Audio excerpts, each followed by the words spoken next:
আসেন, আসেন, আসেন, চলেন আমার সাথে চলেন, পাকঘরে চলেন।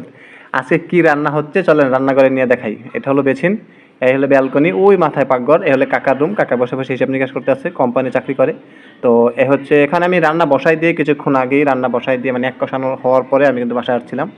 তো দেখাচ্ছি, একটু ওয়েট করবেন কারণ অনেক সময় ঢাকনার ভিতরে তেল উঠে যায়, যার কারণে একটু ধরা লাগে না, তেলটা সম্পূর্ণ ঢাকনা থেকে বাইরে পড়ে যায়। এই যে দেখেন কি রান্না চলতেছে, মুরগি দিয়ে আলু, সরি আলু দিয়ে মুরগি। কি বলবো কোনটা সঠিক? আসলে মুরগির ভিতরে আলু দিছি, কারণ কিনা পুরোপুরি একটা মুরগি ছিল, ওটা দেশি মুরগি ছিল।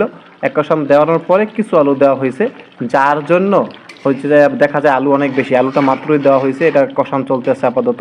তো কষান শেষে কিন্তু এটা একটা ভালো কালার আসছিল। অবশ্য আমরা হলুদ কম খাই, প্লাস কাঁচা ঝালটা বেশি খাই। কাঁচা ঝালটা বেশি খাওয়ার কারণ হচ্ছে গুঁড়া ঝাল অনেক ক্ষতি করে। এই খাওয়া দাওয়ার পরে কালার এটি বর্তমানে খাওয়া হয়ে গেছে, খাওয়ার পরে আর কি কালারটা আসছে। তো দেখেন অনেক কিন্তু সুস্বাদু হচ্ছে, মহিলাদের থেকে কিন্তু কোনো ক্ষেত্রেই কম না। রান্না কিন্তু খুব সুস্বাদু হয়েছে।